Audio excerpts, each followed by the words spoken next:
श्री स्वामी समर्थ, सद्गुरु स्वामी समर्थ. नमस्कार.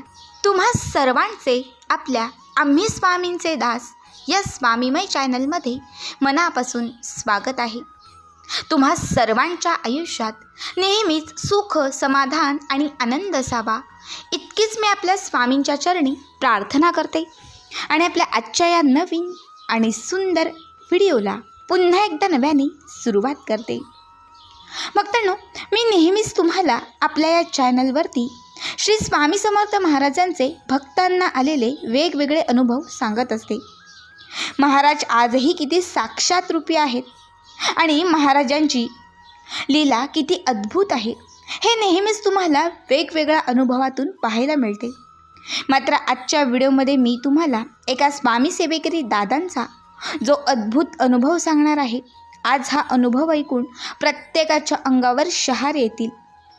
महाराज आपल्या भक्तांच्या नशिबाचे फासे हे कसे बदलवतात ह्याच प्रत्येकाला या अनुभवातून पाहायला मिळेल. भक्तांनो, आज मी तुम्हाला वसई येथे राहणारे स्वामी सेवेकरी दादा श्री वसंत साळुंखे या स्वामी सेवेकरी दादांचा हा चित्तथरारक स्वामी साक्षात्कारी महाराजांच्या अस्तित्वाची प्रचिती देणारा हा दिव्य अनुभव त्यांच्याच शब्दात सांगणार आहे. आज या अनुभवातून तुम्हा सगळ्यांनाच स्वामींची एक अद्भुत लीला पाहायला मिळेल. स्वामी आपल्या भक्तांचे नशीब हे कसे बदलवतात हे आज तुम्हाला प्रत्यक्ष अनुभवायला मिळेल. फक्त त्यापूर्वी जे कोणी स्वामी भक्त आपल्या चॅनलवरती नवीन असतील त्यांनी चॅनलला सबस्क्राईब करा आणि ज्यांना ज्यांना महाराजांचे अनुभव ऐकायला आवडतात त्यांनी कमेंटमध्ये श्री स्वामी समर्थ लिहा.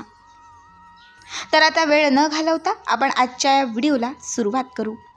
पुढील संपूर्ण अनुभव हा या दादांच्याच शब्दात. दादा म्हणतात, सर्वप्रथम सर्व स्वामी परिवाराला श्री स्वामी समर्थ. जय जय स्वामी समर्थ. मी वसंत साळुंखे आणि मी वसईमध्ये राहतो. मागील काही वर्षांपूर्वीचा माझ्या आयुष्यात घडलेला हा प्रसंग. त्यावेळी आम्ही मुंबई येथील मालाडमध्ये वास्तव्यास होतो. माझे आजोबा, माझे बाबा यांचे अगदी पूर्वीपासून मुंबईमध्येच वास्तव्य. कारण आमचे पूर्वजात मुंबईमध्ये व्यवसाय होते. व्यवसायानिमित्त आजोबा मुंबईमध्ये आले. त्यानंतर बाबा, मग आमचं सगळं वास्तव्य हे मुंबईमध्येच झालं. जे काही मुंबईमध्ये होतं हे सर्व आजोबांनी स्वकष्टाने सुरू केलं होतं. मात्र नंतर आजोबांनी ते सगळं माझ्या बाबांच्या हातात दिलं. मग हे सगळे व्यवसाय बाबा सांभाळू लागले. आजोबांपेक्षा खूप जास्त मेहनत बाबा घ्यायचे. पुढे पुढे जसे वर्ष जात होते तसे आमचा व्यवसाय देखील पुढे पुढे जात होता. बाबांनी हा व्यवसाय खूप पुढे नेला, वाढवला. नफा खूप होऊ लागला. अगदी मालाडमध्ये आम्ही स्वतःचे घर घेतले, स्वतःचा बंगला बनवला, 7 फ्लॅट खरेदी केले. बाबांनी सगळा व्यवसाय हा स्वकष्टाने खूप मोठा बनवला. त्यानंतर जसं बाबांकडून काम होणं कमी होऊ लागलं तसं सगळा व्यवसाय बाबांनी माझ्यावरती सुपूर्द केला. कारण आता त्यांना पहिल्यासारखं काहीच जमत नव्हते. आता सगळं माझ्या हातात आल्यावर माझ्यावरची जबाबदारी ही वाढली होती. पहिली 7 वर्ष मी हा व्यवसाय खूप वाढवला, खूप नफा कमावला. मात्र त्यानंतर सगळे फासे उलटे फिरू लागले. त्याचवेळी माझे बाबा ऑफ झाले.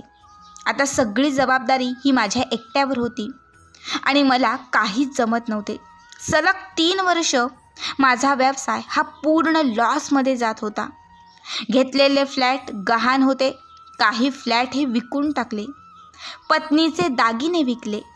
मी दिवस रात्र कष्ट करत होतो, मेहनत घेत होतो. मात्र वेळ बदलत नव्हती. डोक्यावर कर्ज हे वाढतच होतं. त्या सगळ्या टेन्शनमध्ये मी डिप्रेशनमध्ये गेलो. मी इतका डिप्रेस झालो की मला वेड्याचे झटके येऊ लागले. माझी पत्नी मला हॉस्पिटलमध्ये घेऊन जात असे आणि तिथे माझी ट्रीटमेंट सुरू केली होती.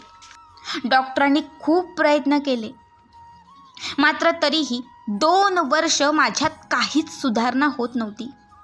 कुणी येऊन म्हणे की तुला काहीतरी बाहेरची बाधा लागलेली आहे, कारण तू करोडोंमधून आज शून्य झालास. कुणी येऊन म्हणे याचं आयुष्य आता खूप कमी वाटत आहे, कारण माझं वजन खूप कमी झालं होतं. मी खाणं पिणं सोडून दिलं होतं. डॉक्टरांच्या गोळ्या तेवढ्या मी खायचो. गोळ्या खाल्ल्यावर मला तेवढ्यापुरती बरं वाटायचं, पण त्यानंतर पुन्हा मी वेड्यासारखं करायचो. कुणी घरात आलं की मी त्यावरती ओरडून किंवा मग शिव्या देऊनच त्याला बोलायचो. अगदी आता घरातलेही सगळे मला कंटाळले होते. सगळं करून झाल्यावर आमच्या नात्यातील एका व्यक्तीने माझ्या पत्नीला सांगितलं की तुम्ही सगळं करून हारलेले आहात. सगळे मार्ग तुम्हाला बंद वाटतात. मग आता शेवटचा पर्याय मी तुम्हाला सुचवतोय. तुम्ही वसंतला घेऊन अक्कलकोटला जा. तिथे तुमच्या आयुष्यात अशक्य असणारं सर्व शक्य होईल. ज्या माणसाने आम्हाला अक्कलकोटचा पत्ता सांगितला तो माझा चुलत मामी भाऊ होता आणि तो स्वामींचा परमभक्त होता. आता त्याच्या शब्दाने माझ्या घरच्यांना थोडासा का होईना धीर आला. मी, माझी पत्नी, माझा मोठा मुलगा आम्ही अक्कलकोटला जायला निघालो. प्रवास ठीक झाला. तब्बल 14 तासात आम्ही अक्कलकोटला पोहोचलो. मात्र तिथे गेल्यानंतर काय झालं माहिती नाही. माझ्या अंगात एक अद्भुत शक्ती खेळत आहे असं मला जाणवू लागलं. जसं आम्ही स्वामींच्या मंदिरात पोचलो, मी जोरजोराने ओरडू लागलो, जोरजोराने धावू लागलो. मला काही सुचत नव्हतं. जसं अंगात आल्यावरती व्यक्ती करतो सेम तसंच माझ्याने व्हायला लागलं. मग सगळ्यांनाच पटलं की मला काहीतरी बाहेरील बाधा लागलेली आहे. आम्ही दर्शनाच्या लाईनीत आलो. अर्धी लाईन पूर्ण झाली आणि अगदी दर्शन 5 मिनिटावरती राहिलं होतं. आम्ही गाभाऱ्यातच येऊन पोचलो आणि तिथे आल्यानंतर पुन्हा मला वेड्याचे झटके यायला सुरुवात झाली. आजूबाजूची लोक ही घाबरू लागली. कुणालाच कळेना काय झालंय. माझा त्रास हा खूप वाढला. शेवटी तिथे असणाऱ्या भटजीने मला मंदिराच्या बाहेर काढलं. जेव्हा मी मंदिराबाहेर पडलो तेव्हा मला शांत वाटलं, कारण माझ्यात असणारी ती वाईट शक्ती मला मंदिरामध्ये प्रवेश करू देत नव्हती आणि जेव्हा मी मंदिरात आलो तेव्हा ती वाईट शक्ती मला त्रास देत होती. हे आम्हाला तिथल्याच त्या भटजीने सांगितलं. ज्या भटजीने आम्हाला मंदिराच्या बाहेर काढलं, नंतर त्याच भटजीने आमची भेट घेतली. भक्तनिवासमध्ये आमची राहण्याची सोय केली. त्या भटजीने सांगितलं की तुमच्यावर काळी जादू झाली आहे, ज्यामुळे तुमची ही अवस्था आहे. माझ्या पत्नीने माझ्या आयुष्यातील सर्व हकीकत त्यांना सांगितली. त्यावर त्यांनी 1 महिना आम्हाला अक्कलकोटला राहायला सांगितले. आम्ही 1 महिना दररोज स्वामी समर्थ महाराजांच्या समाधी मठात जायचो, स्वामींना अभिषेक घालायचो आणि तिथे ते भटजी आम्हाला एक पूजा करून द्यायचे. असं आम्ही 1 महिना अभिषेक घालून रोज एक पूजा करायचो. त्या भटजीने आमच्याकडनं 1ही रुपया कधी घेतला नाही. खरं तर पहिल्या 15 दिवसांतच आम्हाला अनुभव यायला सुरुवात झाली. वेड्याचे झटके येणारा मी, माझ्यात खूप सुधारणा होत गेली. पुढच्या 15च दिवसांत माझ्याच असणारी वाईट शक्ती पूर्णपणे नष्ट झाली. मला केलेली ती काळी जादू ही अक्कलकोटमध्ये संपूर्ण समाप्त झाली. त्या काळात फक्त स्वामी माझ्यासोबत होते. खरं तर कधीही देवांना न मानणारा मी स्वामींचा जप करू लागलो. प्रत्येक गुरुवारी स्वामींच्या मठात जाऊ लागलो आणि प्रत्येक गुरुवारी न चुकता स्वामी माझ्या स्वप्नात येत. माझ्या कानात भिवू नकोस, मी तुझ्या पाठीशी आहे हे मला सांगून जात. तिथून मला स्वामींचा खूप आधार वाटायला लागला. जेव्हा आम्ही अक्कलकोटवरून मालाडला आलो तेव्हा स्वामींची एक मूर्ती आम्ही घरी घेऊन आलो. रोज मी मालाडला त्या मूर्तीची पूजा करायचो, जप तंत्र मंत्र सगळं करायचो. असे 1.5 ते 2 महिने झाले आणि स्वामींनी अनुभव द्यायला सुरुवात केली. 0 नफा आणि 100% तोट्यात असणारा व्यवसाय काहीच महिन्यात चांगला नफा कमवू लागला. डाऊन झालेला व्यवसाय अपमध्ये आला.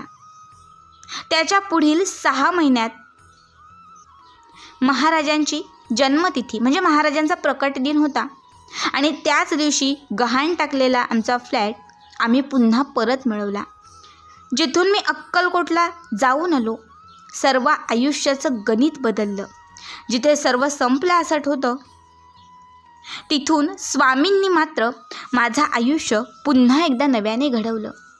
या घटनेला आज 6 वर्ष झाली आणि मित्रांनो, आज मी तुम्हाला सांगतोय, मालाडमध्ये माझी 7 हॉटेल, 2 कपडा मिल आणि होलसेल रिटेलची, स्टेशनरीची 18 दुकानं आहेत. हे सगळं झालं ते फक्त स्वामी कृपेमुळे. दादा म्हणतात, स्वामी मार्गात यायला नशीब लागतात, स्वामींची सेवा करायलाही नशीब लागतात. कदाचित माझ्या नशिबात ही सेवा असावी, माझ्या नशिबात हे भाग्य असावं, म्हणून इतकी संकटे आली, इतकी विघ्न आली. सगळं संपल्यासारखं वाटताना अक्कलकोटची वाट मिळाली, स्वामींचा मार्ग मिळाला आणि माझं आयुष्य हे स्वामीमय झालं. माझ्या आजोबांनी, माझ्या बाबांनी खूप कष्ट केले. त्यांचं सगळं चांगलं होतं, पण त्यांच्या आयुष्यात स्वामी नव्हते. माझ्या आयुष्यातून सगळं संपलं होतं, पण जेव्हा सगळं संपलं तेव्हा माझ्या आयुष्यात मला स्वामी मिळाले आणि आज स्वामींमुळे मला सर्वस्व मिळाले. खरंच स्वतःला मी खूप भाग्यवान समजतो, कारण स्वामींची सेवा करण्याचं परमभाग्य मला लाभले. जे घडले किंवा जे झाले ते झाले, पण त्यामुळे मला स्वामी मिळाले. दादा म्हणतात, खरंच मी एक शून्य, एक झिरो होतो, मात्र या झिरोला आज स्वामींनी हिरो केलं. स्वामी आयुष्यात आले आणि आज माझे संपूर्ण आयुष्य हे स्वामीमय झाले. स्वामी अशीच तुमची सेवा घडू द्या, प्रत्येक जन्मामध्ये मला तुमचे चरण मिळू द्या. भक्त, खरंच खूप छान अनुभव होता. आज इतक्या वर्षानंतर या दादांनी आपल्या या चॅनलवरती त्यांचा हा अनुभव शेअर केला. बघा, कधी कधी आपल्या नशिबातही जे नसतं ते फक्त मिळवण्याचं सामर्थ्य हे स्वामी सेवेत असतं. मनापासून सेवा करा, श्रद्धा ठेवा, विश्वास ठेवा, स्वामींचा जप करत चला. फक्त आणि फक्त स्वामीच असे आहेत जे आपल्याला संकटातून, विघ्नांतून बाहेर काढणारे आहेत. आजचा हा अनुभव कसा वाटला कमेंट करा. आवडला असेल तर जास्तीत जास्त लोकांपर्यंत शेअर करा आणि असेच पुढील अनुभव पाहण्यासाठी चॅनलला सबस्क्राईब करा. आणि तुमचेही काही असे अनुभव असतील तर ते देखील आपल्या या चॅनलवरती आवर्जून शेअर करा. श्री स्वामी समर्थ. जय जय स्वामी समर्थ.